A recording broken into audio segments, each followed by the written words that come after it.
ഇന്ന് ഞങ്ങൾ ഒറ്റപ്പാലം പോവാട്ടോ. വെറുതെ അതിൽ കൂടെയൊക്കെ ഒന്ന് തെണ്ടി തിരിയാമെന്ന് വിചാരിച്ചു. പണ്ട് കോളേജിലൊക്കെ പഠിക്കുമ്പോഴായിരുന്നു തെണ്ടി തീരൽ. പക്ഷേ അങ്ങനെ തെണ്ടാനൊന്നും പറ്റൂല കേട്ടോ. കാരണം അന്ന് അമ്മേനും അച്ഛനൊക്കെ പേടിയായതുകൊണ്ട് അങ്ങനെ അധികം നിൽക്കൂല, നേരെ കോളേജ് വിട്ട വീട്ടിലേക്ക് അങ്ങനെയായിരുന്നു കേട്ടോ. അപ്പോൾ ഇപ്പോഴാണെങ്കിൽ കുഴപ്പമില്ലല്ലോ, കല്യാണമൊക്കെ കഴിഞ്ഞ് കുറച്ച് പക്വതയൊക്കെ വന്നതുകൊണ്ട് തനിയെ എവിടേക്ക് വേണമെങ്കിലൊക്കെ പോവാം. അപ്പോൾ നേരെ നമ്മൾ ബസ് കയറി ഒറ്റപ്പാലം എത്തിയിട്ടോ. ഉച്ച കഴിഞ്ഞിട്ട് നമ്മൾ പോയത്. എന്നിട്ട് അവിടെ ഒരു ലോലിപോപ്പില്ലേ, ഒരു തുണിക്കട കേട്ടോ. അവിടെ കയറി കുറേ ഡ്രസ്സൊക്കെ ഇട്ട് നോക്കിയിട്ടോ. എനിക്ക് എല്ലാം ഇഷ്ടപ്പെട്ടു. എല്ലാം മേടിക്കാനൊന്നും പറ്റില്ലല്ലോ, അതുകൊണ്ട് എല്ലാം ഇട്ട് നോക്കി ഫോട്ടോ എടുത്ത് വീഡിയോ എടുത്തിട്ട് അവിടെ വെച്ചിട്ട് ഞാൻ ഇങ്ങോട്ട് പോകുന്നു കേട്ടോ. അങ്ങനെ നമ്മളൊരു ചായയും പഴംപൊരിയൊക്കെ കഴിച്ചു.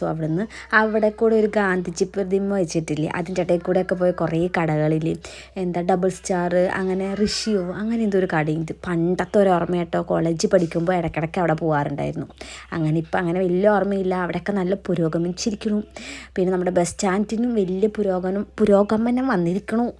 അങ്ങനെ നമ്മൾ നേരെ രാത്രിയായി ഒരു 6:30 ആയപ്പോൾ വീടെത്തിയിട്ടോ. വീട്ടിൽ വന്നിട്ട് ഒരു പരീക്ഷണം നടത്താമെന്ന് വിചാരിച്ചു കേട്ടോ. ഞാൻ പഞ്ചാബിലിരിക്കുമ്പോൾ എപ്പോഴും ഇങ്ങനെ ഓരോന്ന് സേവ് ചെയ്ത് വെക്കും. നാട്ടിൽ വന്നിട്ട് ഓരോന്ന് ട്രൈ ചെയ്ത് നോക്കണം പറഞ്ഞിട്ട്. അങ്ങനെ ഒരു സാധനമാണ് മസാല ചക്കി, അങ്ങനെയല്ലേ പറയാം.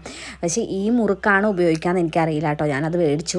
എന്നിട്ട് നമ്മളത് ഉണ്ടാക്കി. ഈന്തപ്പഴവും പിന്നെ മുളക് പൊടി, കുറച്ച് ഉപ്പ്, പിന്നെ വിനീഗറും കുറച്ച് വെള്ളം ഒഴിച്ചിട്ട് മിക്സിയിൽ അടിച്ചെടുക്കുക. എന്നിട്ട് ആ മുറുക്കും കൂടി ഇട്ടിട്ട് അങ്ങോട്ട് ഇളക്കി മിക്സ് ചെയ്ത് കഴിക്കുക കേട്ടോ.